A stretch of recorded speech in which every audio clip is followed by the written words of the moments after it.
Nós estamos abrindo mais um bloco do nosso programa e hoje eu tenho o prazer e a honra de conversar com um santista ilustre, né? O Rui Alac Duarte de Almeida, ele que é diplomata, está atuando atualmente, não é?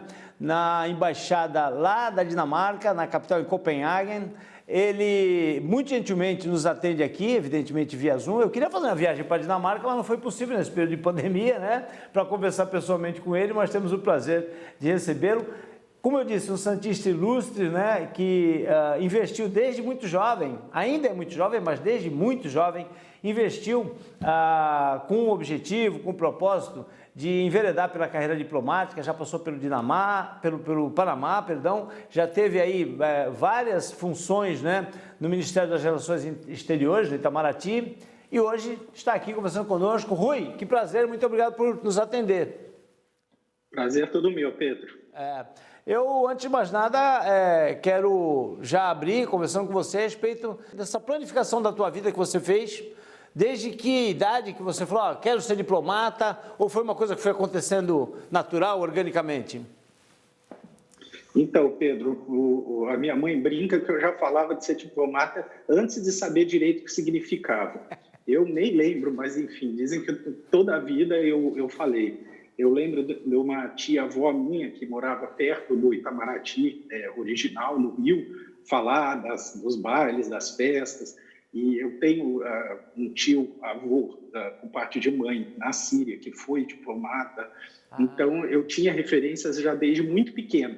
Sim. Então, eu sempre, de alguma forma, tive isso na cabeça. Acabei fazendo direito no Largo de São Francisco, em São Paulo, mas já pensando na diplomacia.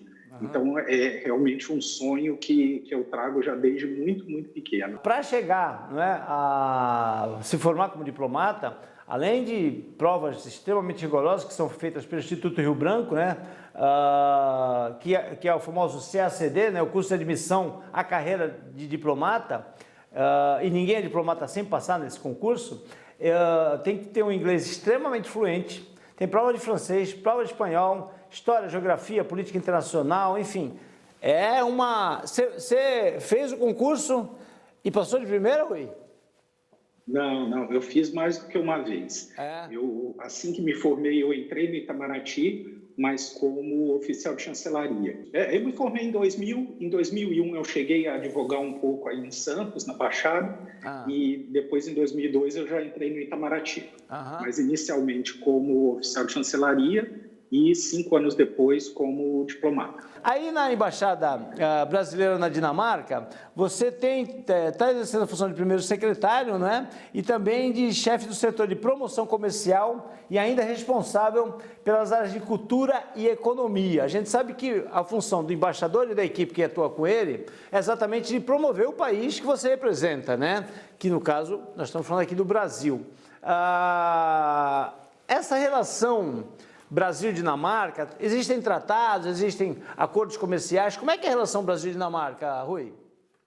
Sim, a relação do Brasil-Dinamarca é bem antiga. Já no Segundo Império tem um acordo inicial que foi feito. O Dom Pedro II passou pela Dinamarca num périplo que ele fez pela Europa, e naquele momento que inicialmente era uma legação, que era a forma como seria um estágio inicial antes de se tornar uma embaixada propriamente dita. Mas, de qualquer forma, já temos uma relação bastante histórica, tradicional, entre Brasil e Dinamarca. E temos acordo de cooperação técnica em geral, acordo de amizade, reconhecimento, numa série de áreas.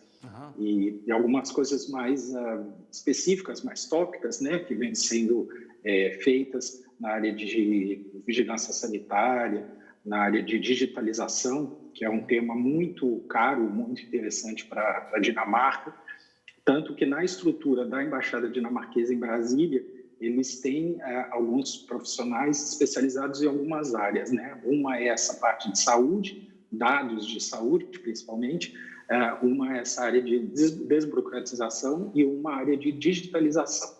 E são alguns temas em que eles estão bastante avançados e tem já alguma cooperação com o governo brasileiro já bem estabelecida. A Dinamarca é um país, né, de sistema monárquico ainda, né? É uma monarquia constitucional, não é isso? Exatamente. Margarida II já teve o prazer de conhecer alguém da família real aí? Visitar as dependências? Ainda não? Ainda não. Bom, fiz a visita como turista no palácio. Tive a oportunidade de conhecer alguns nobres, mas não membros da família real em si, ainda. Espero ainda ter oportunidade antes de voltar para o Brasil. Deixa eu fazer... A família real aqui é mais reduzida do que a da Inglaterra, mas é muito acessível. Naturalmente, a rainha em si já tem bastante idade, né? Diminuiu um pouco as atividades públicas dela, mas ainda é muito acessível. O pessoal conta que até não muito tempo atrás ela saía para comprar flor sozinha, ou saía com um carro com mais um segurança só. Muito mais acessível, muito mais simples do que na Inglaterra, por exemplo. E aí eu queria que você falasse um pouquinho sobre esse rótulo que a gente tem da Dinamarca de ser o melhor dos mundos, né? Pra vocês terem uma ideia, a Dinamarca, pelo índice de percepção de corrupção, está com 87 pontos. O índice de percepção de corrupção, ele vai de 0 a 100, quanto maior o número de pontos, menor o índice de percepção de corrupção. O Brasil está com 35, né? Está bem lá para baixo. A Dinamarca, juntamente com a Nova Zelândia, tem 87 pontos, ou seja, estão em primeiro lugar como os países com menor índice de percepção de corrupção. Além disso, a Dinamarca é a primeira colocada também como o país com melhor distribuição de riquezas, com mais igualdade social. Como é que é o dia a dia do dinamarquês? Num país que parece que tudo dá certo. Isso. Essa questão da percepção de corrupção realmente é um ponto fulcral da sociedade aqui. Uma socióloga dinamarquesa foi entrevistada, acho que num programa da Globo, do Globo Repórter, que fizeram aqui na Dinamarca, e ela disse que uma das coisas mais importantes é a relação de confiança do cidadão com o governo. Ao mesmo tempo que o governo parte do pressuposto que as pessoas vão fazer a coisa certa, as pessoas confiam no governo a ponto de aceitarem uma carga tributária que é muito alta. O sistema de welfare state, de bem-estar social nórdico, particularmente dinamarquês, ele é largamente sustentado em contribuições fiscais, tributárias bastante elevadas. Por outro lado, o Estado devolve e entrega muito bem. Então, as pessoas confiam que vão ter uma segurança pública de qualidade, um ensino público de qualidade, a saúde pública de qualidade. Então, ao mesmo tempo que você paga uma carga tributária bastante alta, você sabe que você não vai precisar pagar por uma série de outros serviços. E a Dinamarca também é famosa por ter uma visão sobre a importância do tempo que você dedica à sua família, ao seu lazer, ao seu descanso, a ter uma boa qualidade de vida, é muito importante. Então, a carga horária de trabalho na Dinamarca geralmente é bastante inferior à que a gente está acostumado no Brasil. Eles podem dedicar um tempo bastante maior.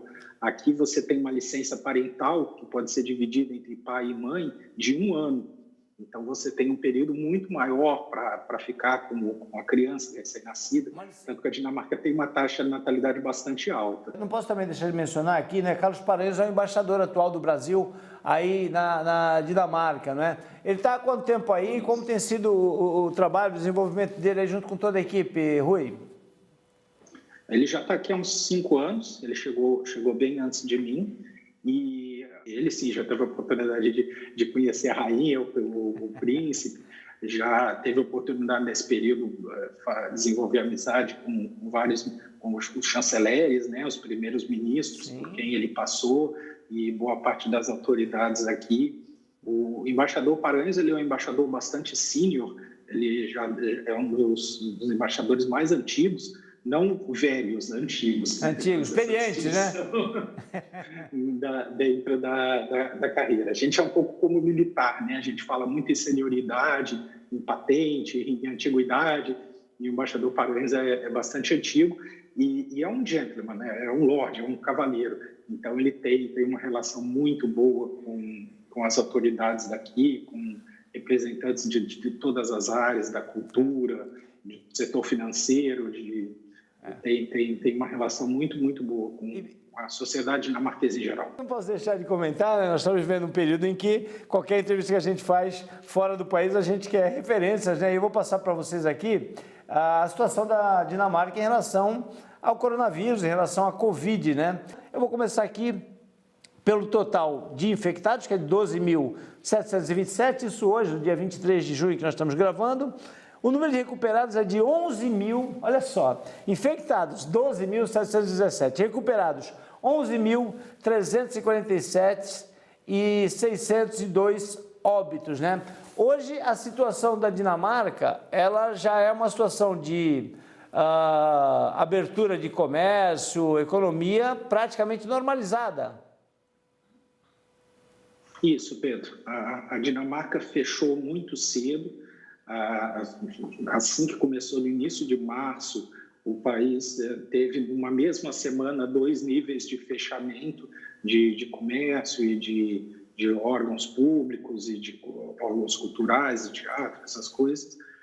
E com isso conseguiram que, num primeiro momento, houve números bem preocupantes aqui. A Dinamarca, se eu não me engano, chegou a ser o 5º país no mundo com o crescimento mais rápido de coronavírus, o que preocupou bastante, claro, mas a ação do governo foi bastante rápida e incisiva e conseguiram debelar isso rapidamente, se chegou no achatamento da curva e hoje você tem uma restauração quase que completa. Claro, ainda a questão de limitação do número de pessoas nas lojas, nos restaurantes, você tem um distanciamento mínimo de 1 metro entre cada pessoa, ainda há uma recomendação de evitar viagens não essenciais, as fronteiras ainda estão fechadas, parcialmente fechadas, agora paulatinamente sendo reabertas, mas o número, felizmente, já é muito mais favorável do que os que a gente vê no Brasil, né? Infelizmente.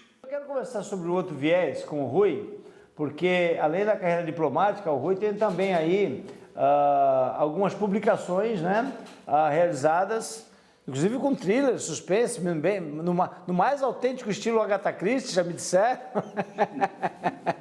Vamos falar sobre 7 Selos, que me parece que foi, né, uma realização sua, com um grande amigo, né, que fez Largo São Francisco com você. Eu tenho o nome dele aqui, Roberto Taufik, que inclusive tem o Halak e Taufik, né?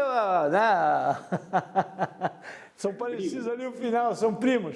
E fizeram o livro, você fez o livro em coautoria com o Roberto, né? Isso, exato. Foi mais um incentivo do Roberto. Na época, a gente lançou o livro, creio que em 2009, já tem um tempinho, mas era uma coletânea de contos dele, meus, que resolvemos fazer uma edição conjunta, embora os contos entre nós não tenham vinculação. Sim. Os deles são de caráter mais intimista, mais psicológico, e os meus são um pouco mais... Você falou da Agatha Christie, eu gostaria de me comparar com ela, mas eu acho que eu estou muito longe disso. Bondade sua. Eu penso que está mais para um âmbito de RPG e do Código da Vinci, talvez um pouquinho inspiração mais imediata. Quando eu era mais novo, eu escrevia poesia, cheguei a lançar um livrinho quando eu era criança, cheguei a preparar outro, que acabou ficando no prelo, chegou a ser publicado, e o Taufik, esse amigo, acabou insistindo, falando, não, a gente tem que lançar, vamos fazer, então vamos. Foi praticamente uma iniciativa nossa, fizemos por uma editora pequena em Brasília, mas autocusteado, né? Eu preciso aqui fazer um agradecimento, né, de coração ao meu amigo Braz Antunes Matos Neto, né, nosso vereador Braz Antunes Matos Neto, que foi ele quem, né, acabou fazendo aí esse contato, essa ponte para que nós pudéssemos estar aqui conversando e saciando a curiosidade de muito telespectador em relação ao cargo de diplomata, em relação à vida na Dinamarca, né? O Rui está por lá há 2 anos, o Braz foi quem estabeleceu esse contato da nossa produção, meu com o Rui. O Braz falou que te conheceu garotinho, né?